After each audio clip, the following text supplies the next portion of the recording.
This is Raj Punjabi, and you're listening to Band Chat. Welcome back to Band Chat, everybody. So glad to see you guys today. And if you're listening in on Kross Radio, we certainly appreciate it. I am your host, Bonny Freimuth. I'm the lead singer for Innocence Torn. I'm James Freimuth, the one that's lagging behind. Yeah, a lot, actually. And today, guys, we got another banger. All the way from Washington State, Bryan Bach. Yay!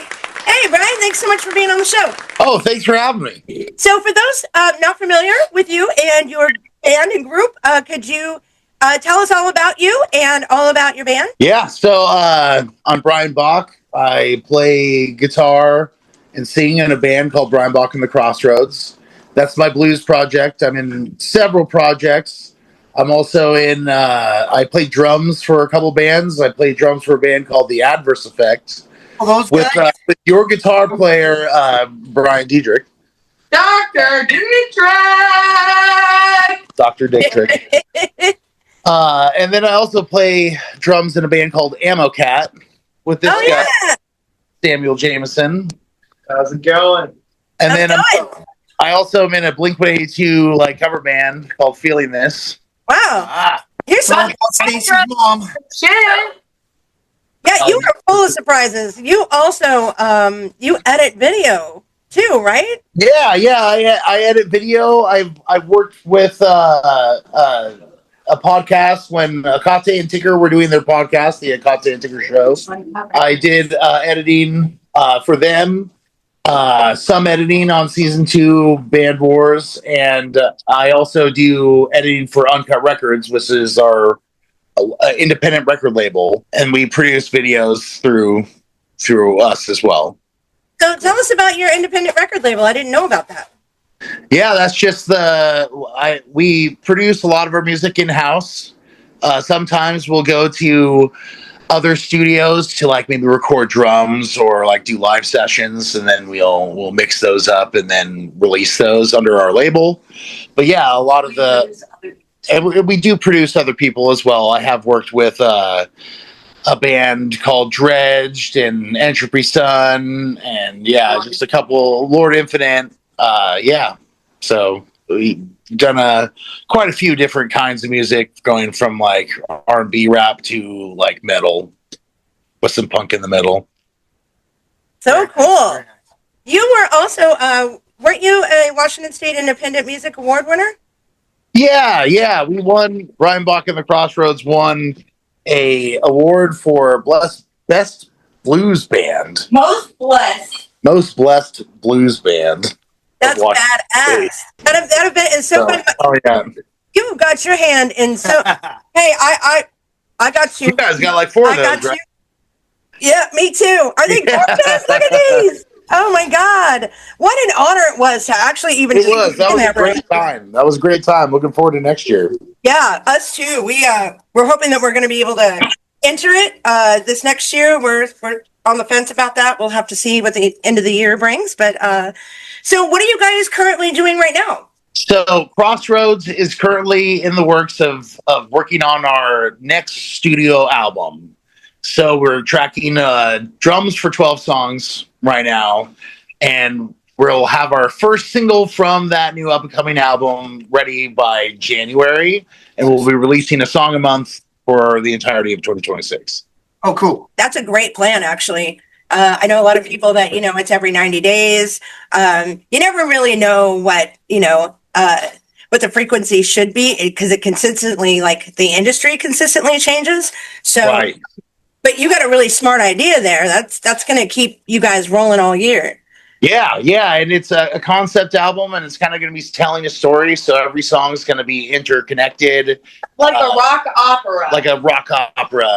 Yeah, I love that. So it's going to be quite the concept piece, and we're going to be doing videos.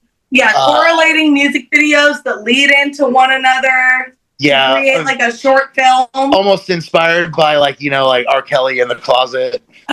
But yeah, we understand about concepts. We are. I think this band is consistently thriving to write our Operation Mindcrime, and right.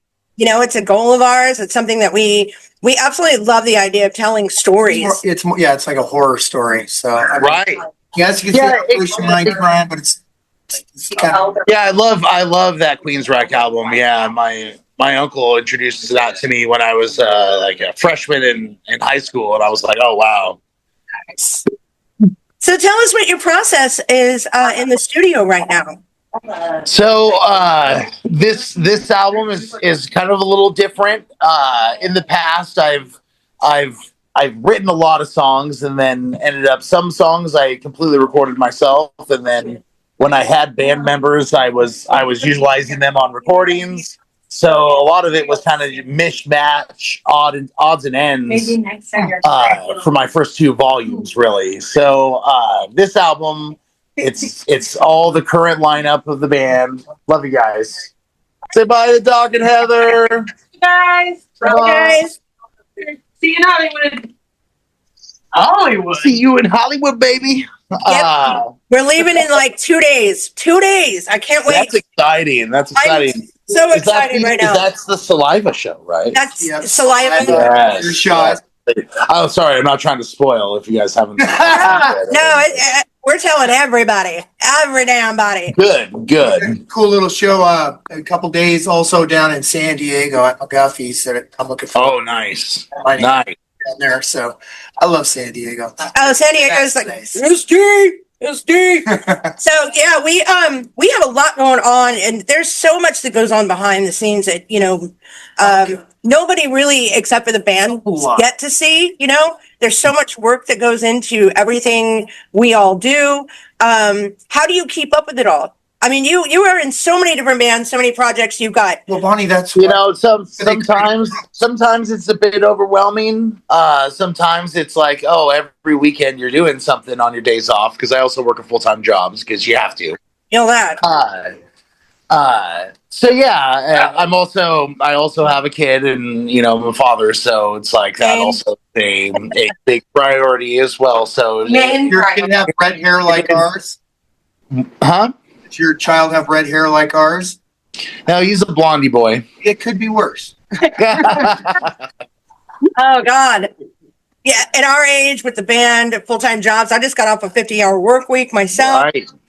Trying to run around after a 2-year-old. You know what? I don't think there's enough cocaine in the world. I suppose there, but it's just fulfilling to be able to fill your time with something that you're passionate about and that you enjoy. So I don't mind it as much, as long as it stays on that train of it's your passion and it's what you want to be doing. Right. Oh, I totally get that. Yeah, I completely understand that. We, we're really, right now we're in the grind to get everything done, packed up, ready to go. And then band practice tonight. But, at the same time, I am so looking forward to that, to the trip down there, because this guy gets to fly and I get to go with the guys and, take the equipment down. But, that trip, the last time we took it, it really bonded our band. You would think we'd be at each other's throats, and it's just all with the chaos, previously. And what we found out is that it actually really made us bond as a band, and we really needed that. So I'm really looking forward to this. Yeah, it's gonna be, the whiskey's always a fun time. So So you played there before? No, but I've seen lots of shows there, video footage of it. It's just that that is a goal of mine, is to It's cool. eventually go. I wouldn't be against doing, because most of it is like somewhat pay to play, especially if you're like an out of town band and you don't know anybody to sell tickets to. So well, you guys like have the good following down there to be able to get rid of the tickets, so that's always helpful. Yeah, I mean, it's yeah. And you know what? The first time we played it, I didn't give a damn how much it was, and I didn't sell a ticket one. I wanted to get on that stage. No, I don't think the first time we think we did. We did, and then we cleaned up at the end of the show because we pulled our merch down. Well, it was weird because when it was in the merch booth, we didn't really sell it too much, maybe 2 shirts or something. But then as I was loading it in the van, I got bombarded and wiped out or even trying to buy our banner, and I was like, well, it's not really for sale, and then mysteriously it ended up missing. So, Oh wow! yeah. So apparently they got You're the like, banner oh, they should have made anyway. a buck off it before they stole Right, it. right. I actually have a picture of this. It's kind of funny because he's literally got the side. I'm trying to load shit in the we van. had a rental, and here's James, and he wound up having to like make the tub like a table, and he's on the other side, and all these people, it's like an ice cream truck, and he's just handing shit out. I'm the ice cream man. I'm down. It's like whatever flavor I've got 2 flavors. I got the ride or die flavor or the original Innocence Torn. What would you like? I could even combine them together. So you are in Adverse Effect, and for those of you who do not know, our other guitarist Bryan is in Adverse Effect, and so it's kind of a He's a whore. He is? It's called for Yeah, he's such a multi-talented musician. Oh my gosh. I love him to death. He's been a brother for years. I'm also in it's one of those things where you're close to somebody when you've seen their penis at least like more than your handful of times. So when you've gotten a handful of their penis. yeah, that too. But yeah, so I'm also in another band with Doc where he plays violin and guitar called No Buffer. That band's on hiatus right now. Our drummer's living in Arizona. Oh, yeah. So, but I believe he's coming back within like a year, so that band might start back up doing things. Cool. Yeah, we've had the pleasure to actually share a stage with you guys up at the Yeah. So the you guys real art. absolutely just blew my mind. And you guys just came out with a new video. You want to talk a little bit about that song? And Yes. Modus Vivendi is a song that was written by our guitar player Ryan Kruger. He also sings on the track. He also Modus Vivendi means a way of life. So it's like kind of like C'est la vie. So that's kind of where the direction goes for the lyrics. The video is kind of a bit cryptic. It kind of shows a scene of cult worshiping and some murder. So it's quite interesting of a video. Nice. Yeah, I'm gonna link that video in the description below. I want you guys to go check it out. Go like and follow, subscribe to their channel. The Adverse Effect is absolutely amazing. So I have to ask you, what is the difference between all these different bands for you? And what's your favorite part about being in all of these different entities? Well, it's kind of crazy because all of it's so much music, but all of the music's like different. And I feel like everything I do in each band is a little different. So it kind of like takes different spots in my brains, in my little memory reservoir. And it's nice to be able to, within all my projects, we could probably play for like a 6-hour show or more. Is that all? Dang. No overachieving here. You have to start a telethon or something, Right. That's a dream goal of mine. The same 4 people watching for Yeah, it's just Hey, those are dedicated fans. That's a good thing. But yeah, if I could play one 6-hour show, that would be a big. I've done 4-hour shows, but now do 6 hours would be really cool. 4 hours are brutal. I can't even imagine 6. No. Right.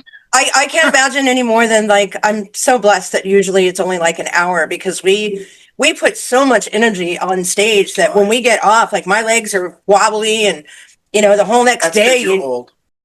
This was a perfect segue into introducing our brand new sponsor of this podcast, Dubby Energy Drink. Dubby Energy has no sugar, no fillers, no artificial colors or dyes. It's got all kinds of vitamins. It's brain food to keep you going strong all day long, you guys. I want you to go out and try this. They have got this starter pack if you've never tried this before. It comes with a shaker and 3 totally random different types. So you can go and decide for yourself if you guys are going to like this so much. You're going to love me, Dubby. And in fact, I'm going to give you guys 10% off at the link below. Use the promo code BANDCHAT.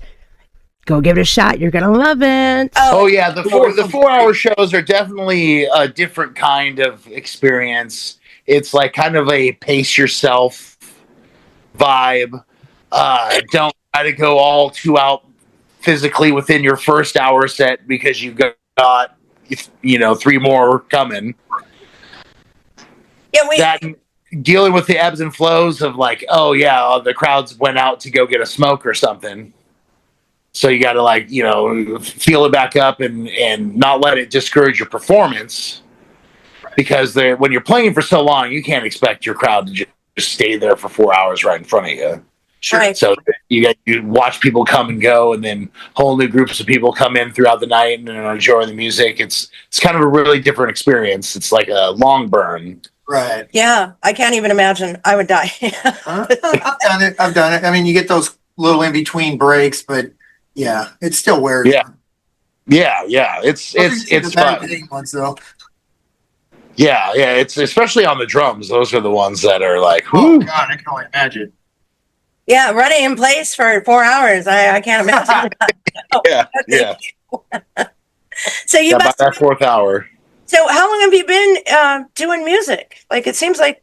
I started playing in like bands when I was like 14 years old, like just really shitty punk bands in high school, freshman year.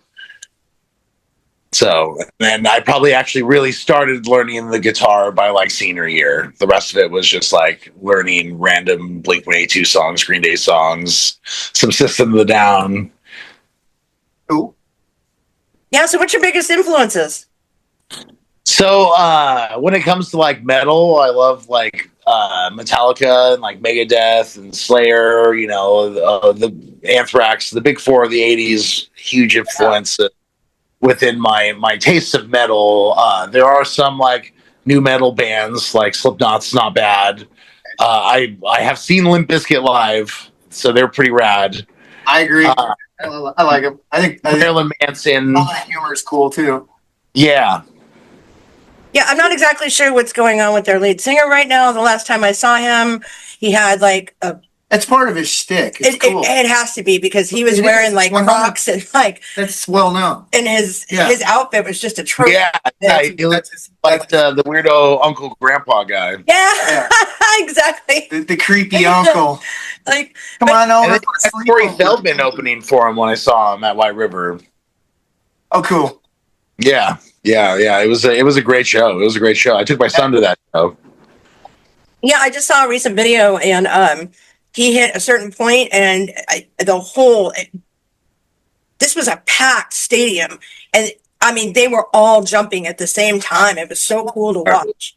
Yeah, there's something about that band, Limp Bizkit. Yeah. Yeah, definitely. So, what do you guys got going on in the future? So, right now, Crossroads, we just shot a music video, another one with Josh Kane. We just put out one with Josh Kane for a song called When Things Start Going My Way. Cool. And we're about to put out a second one for a song called Whatever You Want. And these are 2 older songs off of our first 2 albums that never really had good videos. So we were like, before we start pumping out this whole new album thing, we should make sure that our first 2 albums have decent videos. Good idea. Yeah, because and the video process isn't easy either. I mean, right. You got to go from story, take the song and make that thing, come alive, or at least try to come up with a concept of, what that song should look like. And then you have to write the storyboard. Tell me about your process. What do you guys do to get your videos going? Yeah, so of lately it's been, coming up with like a simple concept for the video, and then expanding from that, and then building scenes, and then deciding, okay, are we going to have band performance? Okay, if we're going to have band performance, let's have it be in these locations so it visually it looks good. And then just making sure that your storyline is like cohesive in telling a story, at least as best as it can, Well, and it depends on the individuals that watch it too, because like we've had videos where people get the storyline. I get other people going, "That was a cool video, but you need to have a storyline," and I'm just like, Right. And it's kind of no secret, but if you paid attention to our videos, you'll notice that they they do tell a story. They all interconnect to one It's all another. about Bonny. Yeah, I mean, I really The other enjoyed guy. the ones that Ticker's done for you guys. I love Yeah. his playing. Swiss He has Cinemas, man, they are absolutely amazing, and we're going to be working with them again here soon. We were just waiting for a baby to be born, and baby was just born, so it's the cutest little thing I ever seen. And Yeah, congratulations! he came out with a full head of hair. Yeah. So anytime you want to go play the whiskey, just let us know, and we'll help you get there. We've got a lot of Yeah, that's not a bad idea. Set up something. Yeah, that'd be cool. Yeah, I mean, you will. It's Then we know for sure we can get Bryan there. yeah. Is sharing Bryan with so many different bands is not always easy. So he's in Adverse Effect, No Buffer. He Alive is in 85. Alive 85. That's the biggest Alive 85. our shows. Yeah. So we have to share him. And that can be really difficult. Sometimes he can't make shows, and Sharing is caring. sharing is caring, James. Yeah, it's been I'm really been stoked to see him in Alive 85. That's been a really good project for him to be able to kind of get out there and expand his wings, doing all these different covers is what's really been impressive. I see him messing around with a lot of other bands too, here and there. Even like different genres. Like I've seen him mess with a couple of top 40 bands, and I don't even know how you categorize this last one I saw him with. So yeah, he's a very He did like a jazz group thing, Yeah. festival thing as well. Yeah, I did see some footage of that. God, what's that song where it's like didn't have to cut me off? What's that song? yeah, I know what you're talking about. I think I saw the same footage of like Yeah, he's saying that one. It was really good. Somebody that I used to know that song By Guilty. by Guilty. Yeah, he's Doc has some vocals, dude. Doc's vocals are out of this world. they are. They absolutely are. You guys do not use his vocals in your band. we've been talking about that. So that's you'll see it down the road. It's just there's just been so much going on, and it's just a matter of us collaborating more. That's probably the main reason. And it's not something we want to force on Bryan too, because we totally. reigns to do whatever, and he's kind of finding his own niche. He has such a stage presence. Oh yeah. Oh my God. Oh, he's a great fucking. That's such a tool to be able to have somebody that's rocking out so hard on stage and then coming up to you, and you can do the dual guitar thing. Yep. I this interview is You going. know, I also believe that Doc is a tool. I mean, He's my most loved tool in the toolbox, the most precious. Yeah, I mean, it's crazy because when I wrote our song "Nail to the Cross," there was no way in hell I suspected that the band would change, and then all in one day, we lost a guitarist and gained a guitarist, and he comes in with this electric fiddle, and I'm like, what the fuck is that? Like, oh yeah, what are you gonna do with that? And the next thing I know, badass shit. That was my fault. I asked him to bring it because I knew that he played the violin. oh my God, I had no idea what I got myself into because so cool. the man just keeps upping and upping and upping like our We game. actually have a song that's we're going to be releasing, Broken Dolls. We're actually working on new material for the next album, and in Rain, we actually have some recording of his violin work that'll be showcased. And I think he might have done a little bit on I think Nail to keyboard the- too. Yeah, he's such a phenomenal keyboardist as well. I did a one take Jake recording. I threw it on Facebook like 6 months ago, and it blew up. It hasn't been professionally recorded, but I'd like to hit it again. It came across sounding a lot like something you'd hear from 6 a.m. And it was just spur of the moment. Him and I, me on guitar, him on keyboards. It pulled something different out of me just because I get, like I get inspired by different projects, or whatever. So it's like if I'm writing with Bryan, it almost becomes like a secondary band in a way. Right. So it's pretty cool. And The cool thing about you guys is that you are just like the second family. That's also how I just view all the projects, is that it's just a way that we're all supporting each other's vision. And then that's also a big difference between some of the projects, like Adverse is kind of Bryan and Ryan's like envision. Like it's a lot of their songwriting, and Buffer is kind of like a mix between me and Jared and Bryan, and Ryan has even contributed vocals and saying things. So it's like it's all different collaborations and other people's getting each other's visions through. Because there's so many times where you join a band and you're like, oh, it's all this one guy's vision. Right. And now you're just being told what to play, and it seems kind of soulless. And that only can last for so long. Like, the true beauty of the music is that you're making this music with these people. Right. Because I know, James, you can go record every track yourself, play your bass, track all your guitar, have programmed drums, and have Bonny sing it. But at the end of the day, you're like, well, who's going to perform this with me on a stage? In my Who's other going to band, help bring this to life with me? well, and the other thing too is like in my other band, the Shadowbrains, the first album, I did all the report parts and I recorded a bunch of them. But then when we went into the real deal type studio, and I actually found my band members, things changed. We had to re-record a lot of stuff because they do the drums like. Because now everybody has to put their touch on it. Right. Yeah. And then you end up going through this vicious cycle of, oh, I'm re-recording this song for the fourth time because now it's got a different vibe now to it. Like, by all means do it live, but like, don't get, as a band, don't get yourself stuck in that cycle of, oh, I need to re-record this thing.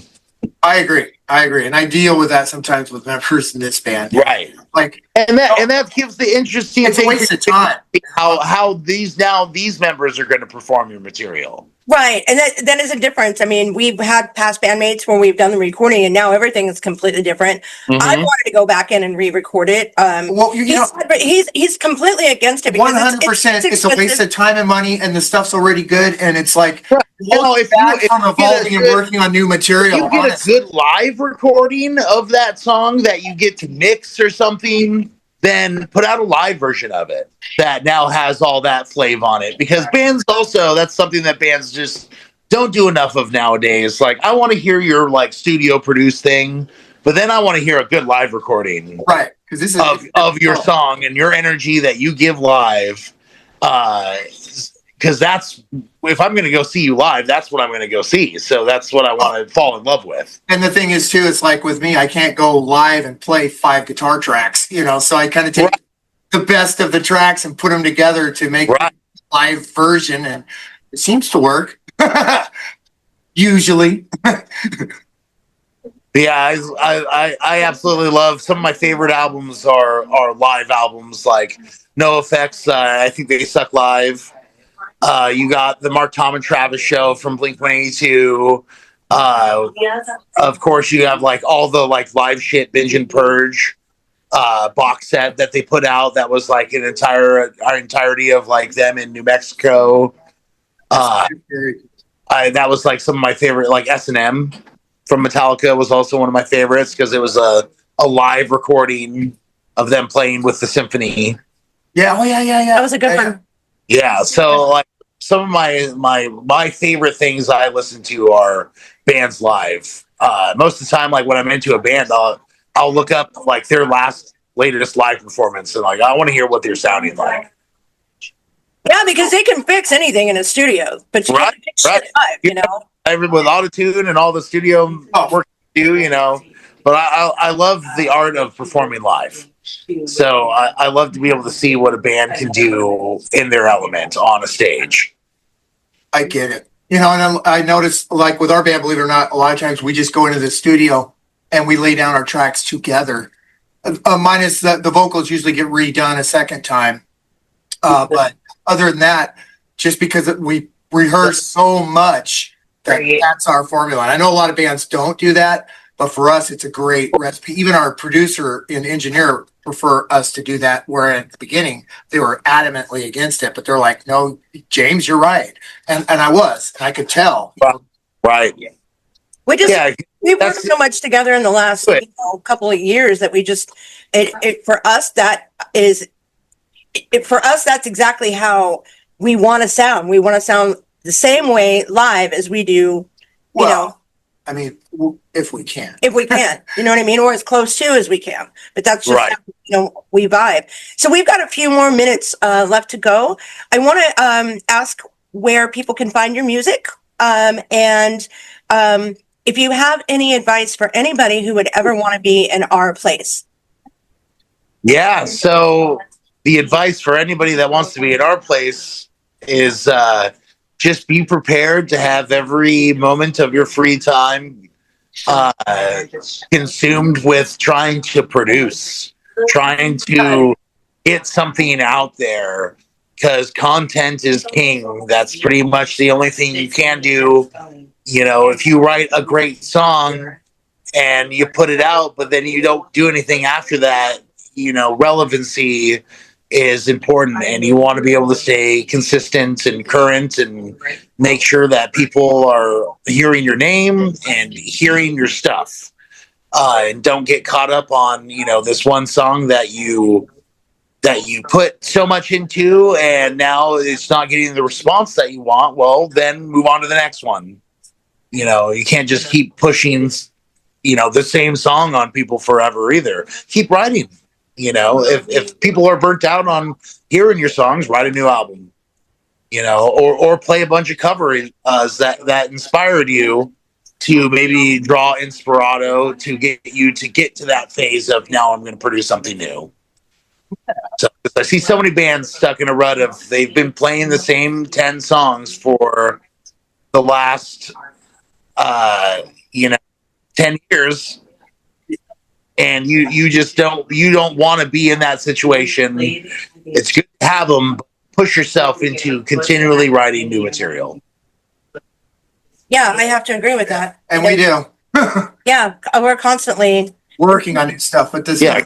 very Keep working on new stuff, And now every now and then an old gem from back in the day can come up and then come have its moment to shine. But those moments come, but always try to be producing things with the people you're working with, because you don't want to be one of those situations to where you're just not collaborating with the people you're making music with, because that's the things that helps me out within all of the projects that I'm in, is that making sure that it's a collaborative effort to get something in. Nice. It's good advice. Yeah, I actually love that. Because at the same time too, this is a team, it's a family, and Right. everybody's It's a mental part institution. It is a mental institute. But I mean, without that, there's a chemistry that happens in the middle of that, and that energy is what's transferring out to your music. So having everybody working together, everybody having a little piece of that they can put into it, changing this, suggesting that. These are all the things that really have helped our band in more recent times, coming out with some of the new music that we wouldn't have been able to do that without that, without that dynamic. So I love what you just said. So where can everybody find you and your music? So yeah, you can find all the bands on Facebook, Instagram, YouTube, and you can also find links to all of our music from our website, uncutrecords.com. And we do spell it differently, so it's like uncut and then wreck, like a car wreck, and then chords, like as in a bag of chords. So That's something I've come across. very similar to like Fat Records. So I'm going to link all of those links in the description below. And I hope you guys go out and like, subscribe, share, follow these guys, all of them. Adverse Effect, No Buffer, Bryan Bach. Oh, Cat. Yeah, exactly. Yeah. Bryan Bach of the Crossroads. So before I let you go, what is the best part about being in a band? The best part about being in the band is literally to be creating music with your best friends. Yes, I absolutely love that. Bryan, it's been an absolute pleasure to have you on Band Chat today. I hope that we get a chance to, hit a stage again soon. Yeah. Love you guys. And you guys were so much fun at the Washington State Music Awards. We just had a blast with you guys. So it's always a pleasure. Yeah. all the Band Wars events. I just the Beer Olympics. I can't wait to see the footage from Beer Olympics. I didn't make it through the Beer Olympics. Well, we were there at first. No, you were the champion of Beer Olympics. I won, hands down. You were the champion. Worst hangover I think I've had in a very, very long time. But that's why you were the champion. Don't drink the Kool-Aid, y'all. Anyway, we're going to go ahead and let you go. Thank you so much for being All right, on the thanks for show. having me. And we look forward to seeing you again soon. All right, see you guys soon. Right on. Bryan Bach and the Crossroads people, badass! What a great episode. Man, this guy is super multi-talented. I am so excited that he was on the show today. Thank you so much for coming on. It just keeps rolling in, guys. We've got all kinds of artists and bands coming at you in the following weeks. You guys, it's gonna blow your mind. So guys, thank you so much for listening in on Metal Kross Radio. Thank you so much for being here. We know you can't see that W link, but if you just go to dubby.gg and use our promo code, anything you want, 10% off. If you've never given it a shot before, go out, go try it. Everyone here on YouTube, thank you for being here as well. And the same link will be in the description below, and you still get that same 10% off. Just use the promo code BANCHAT. Next week, ladies and gentlemen, we've got the one, the only Peter the Count Sermon. If y'all don't know who this is, you're about to find out. And if you do, then you know how epically badass this next episode is going to be. Episode 32, part 1 of a 2-part series with Peter the Count Sermon. Do not miss this. Friday night, 8 p.m. Thank you once again for everybody for being here. I can't wait for next week. Keep those horns high, the volume at 13, and we will see you next week.